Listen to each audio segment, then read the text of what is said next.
আসসালামু আলাইকুম ওয়া রাহমাতুল্লাহ। নাহমাদুহু ওয়া নুসাল্লি আলা রাসূলিহিল কারীম, আম্মা বা'দ।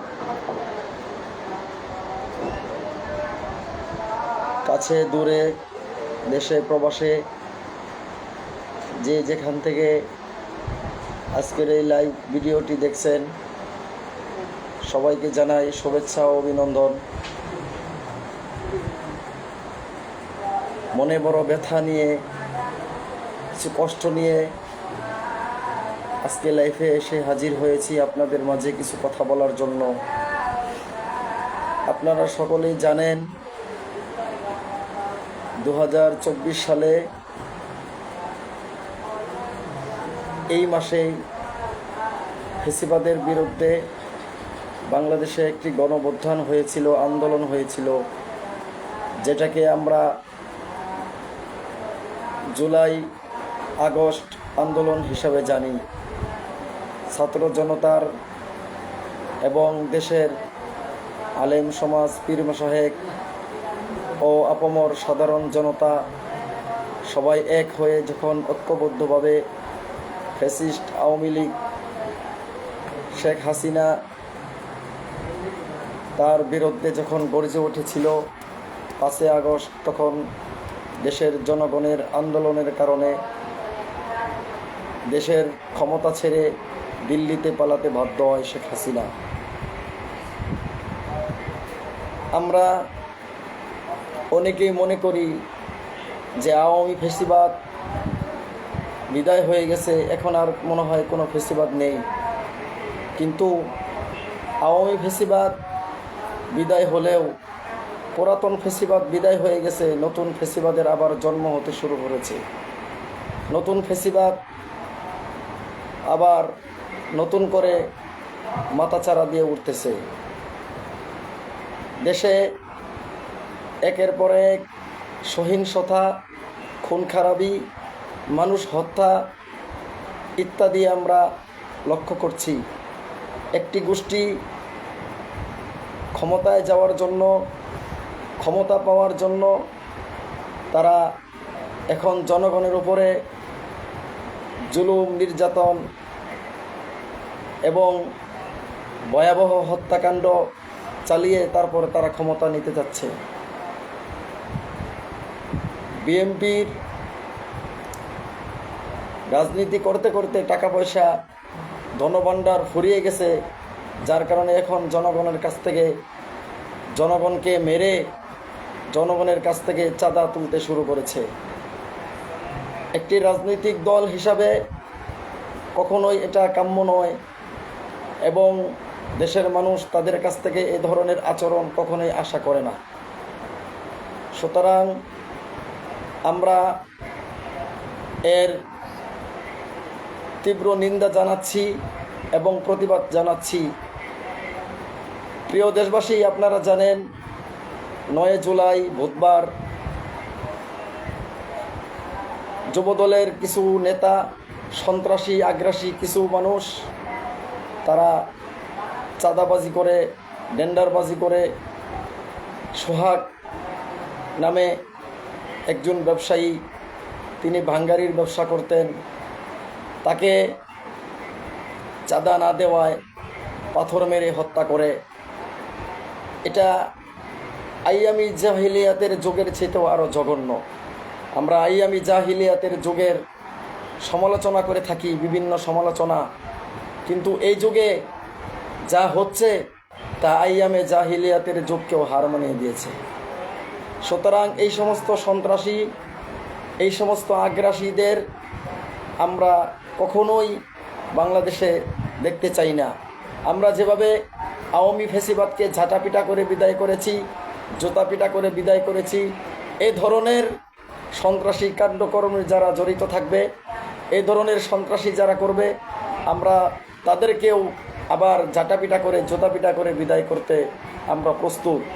কাজেই বৈষম্য বিরোধী ছাত্র আন্দোলন সহ সকল আলেম সমাজ এবং পীর মাশায়েখ এবং দেশের আপামর সাধারণ জনগণ সবার কাছে আমাদের উদারত আহ্বান থাকবে যে আমরা 2024 সালে জুলাই আন্দোলনে যেভাবে ঐক্যতা স্বকীয়তা বজায় রেখে যেভাবে আমরা ফ্যাসিস্টের বিরুদ্ধে আন্দোলন করেছিলাম, আবারও আমরা আন্দোলন করে এই ফ্যাসিস্টকে নির্মূল করতে হবে।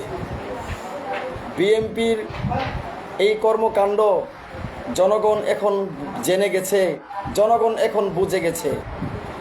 বিএনপি আগামীতে ক্ষমতায় গিয়ে দেশের মানুষকে কি উপহার দিবে, দেশের মানুষকে কি দিবে, সেটা বিএনপির আচরণেই এখন মানুষ বুঝে ফেলেছে।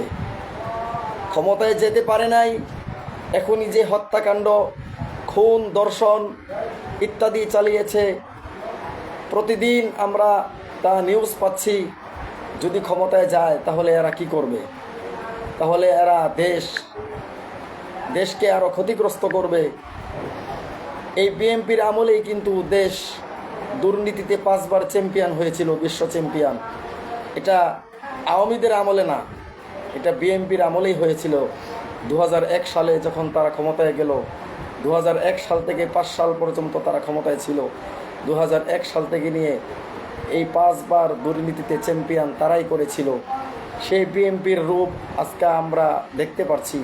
সেই বিএনপির চরিত্র আবারও জাতির সামনে উন্মোচন হয়ে গেল।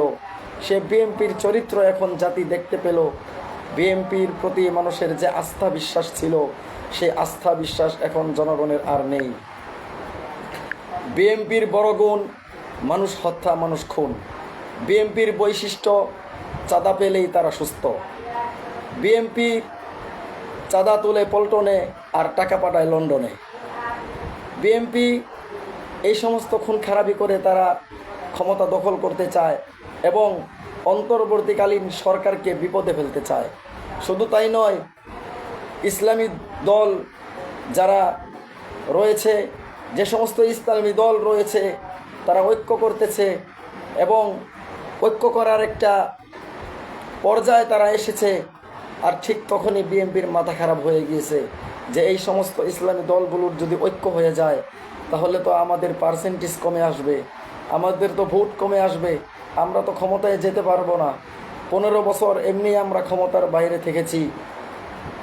এই সমস্ত চিন্তা ভাবনা করে এখন তারা উন্মাদ হয়ে, দিশাহারা হয়ে, মাতাল হয়ে তারা জনগণের উপরে জুলুম এবং নির্যাতনের স্টিম রোলার তারা চালাইতে শুরু করেছে।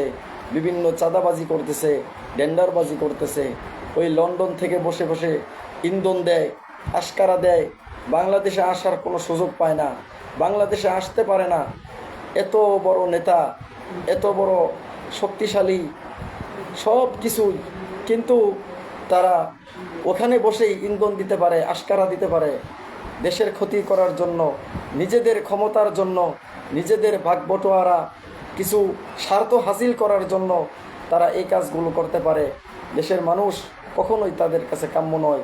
সুতরাং আমরা ঐক্য থাকব এবং অতীতে যত সন্ত্রাসীদেরকে নির্মূল করেছি, এখনও আমরা ইনশাআল্লাহ সন্ত্রাসীদেরকে নির্মূল করব, প্রতিহত করব, প্রতিবাদ করব। সমস্ত অন্যায়কে আমরা রুখে দিব। সমস্ত অন্যায়ের মোকাবেলায় আমরা আবারও যদি প্রয়োজন হয় আবারও আমরা রক্ত দিব, আবারও আমরা জীবন দিব, আবারও আমরা প্রাণ দিব। তবুও এই দেশ থেকে ইনশাআল্লাহ আমরা সন্ত্রাস নির্মূল করে ছাড়ব, এই দেশকে কলুষ মুক্ত করে ছাড়ব, সন্ত্রাস মুক্ত করে ছাড়ব। এটাই হলো আমাদের কথা, এটাই হলো আমাদের প্রতিজ্ঞা, এটাই হলো আমাদের কমিটমেন্ট, এটাই হলো আমাদের অঙ্গীকার, এটাই হলো আমাদের ওয়াদা। খুব লজ্জা লাগে এগুলো বলতে, যখন একটা মানুষের হাতে আরেকজন মানুষ কিভাবে খুন হয়, একটা মানুষকে আরেকজন মানুষ কিভাবে হত্যা করে শুধুমাত্র টাকার জন্য, শুধুমাত্র চাঁদার জন্য, টেন্ডারবাজির জন্য, নিজের স্বার্থ হাসিল করার জন্য কিভাবে মানুষকে এভাবে একজন জীবন্ত মানুষকে লাশে পরিণত করে দেয়। লজ্জার বিষয়, খুব দুঃখজনক একটা বিষয়। আমরা এই প্রতিবাদের নিন্দা জানাই। আর বিএনপি আরেকটা কাজ করে, যখন তাদের কোনো নেতাকর্মীর দোষ যখন মিডিয়াতে আসে, দেশের জনগণের সামনে যখন তারা ফাঁস হয়ে যায়, দিনের বেলায় তারা বহিষ্কার করে দেয়, আবার রাত্রের বেলায় তারা ঠিকই হাত মেলায়। এটা হলো তাদের চরিত্র এবং এটা হলো তাদের বৈশিষ্ট্য, এটাই হলো তাদের একটা রাজনীতির কৌশল। বহিষ্কার করলেই শুধু চলবে না, তাদেরকে আইনের আওতায় আনতে হবে। আইন শৃঙ্খলা রক্ষাকারী বাহিনীর হাতে তাদেরকে হস্তান্তর করতে হবে এবং দৃষ্টান্তমূলক শাস্তি দেওয়ার সমস্ত কার্যক্রম, সমস্ত ব্যবস্থাপনা করতে হবে। যদি ব্যবস্থাপনা করতো তাহলে আমরা বুঝতাম, দেশের মানুষ বুঝতো যে না, এই দল, এই গোষ্ঠী তারা অন্যায়ের সাথে জড়িত নয়, অন্যায়ের সাথে সম্পৃক্ত নয়। বরং এটি না করে তারা আরও আশকারা দেয়, তারা ইন্ধন দেয় এবং তারা প্রশ্ন করে যে সরকার মানুষের জানমালের নিরাপত্তা দিতে পারছে না। এটা খুবই দুঃখজনক। তার মানে এটাই যে একদিক থেকে তারা সন্ত্রাসীদেরকে লেলিয়ে দিচ্ছে চাঁদাবাজির জন্য, ডেন্ডারবাজির জন্য, আরেক দিক থেকে তারা সরকারকে একটা হুমকির মুখে ফেলছে, দেশকে ক্ষতিগ্রস্ত করছে। এটা আমরা কখনোই তাদের কাছ থেকে আশা করিনি, কখনোই দেশের জনগণ এটা তাদের কাছ থেকে আশা করে না। তারা যেই সমস্ত নজিরবিহীন কাণ্ড কারখানা করছে, এতে করে বিএনপির মান ক্ষুণ্ণ হয়ে গেছে। বিএনপির এখন আগের জায়গায় নাই। শহীদ প্রেসিডেন্ট জিয়াউর রহমান যে চেতনা নিয়ে, যে আদর্শ নিয়ে বিএনপি দলকে প্রতিষ্ঠা করেছিল, সে আদর্শের ভিত্তিতে এই দল চলার কথা, কিন্তু সে আদর্শ বাদ দিয়ে আজকে তারা ভিন্ন মাত্রায় হাঁটছে, ভিন্ন পথে হাঁটছে। সকলকে প্রতি আমার উদারত আহ্বান থাকবে, আপনাদের যে আদর্শ, সে আদর্শকে ভুলে যাবেন না, সে আদর্শকে আপনারা জবাই করবেন না। সে আদর্শকে যদি আপনারা রাধে মারেন, সে আদর্শকে যদি ভুলে যান, তাহলে আপনাদের কপালে দুঃখ ছাড়া আর কিছুই নাই। 15 বছর আপনারা ক্ষমতায় যেতে পারেন নাই, 15 বছর ক্ষমতার চেয়ারের কি কালার, ক্ষমতার চেয়ার আপনারা দেখতে পারেন নাই। এরকম 15 বছর নয়, আরও যুগ যুগ যাবে আপনারা ক্ষমতা পাবেন না। ক্ষমতা তো পাবেনই না, দেশের মানুষ আপনাদেরকে লানত দিবে, দেশের মানুষ আপনাদেরকে অভিশপ্ত করবে। আওয়ামী লীগ যেভাবে পালিয়ে গেছে, আপনারা তো পালাইতেও পারবেন না। কোন দিক থেকে পালাবেন?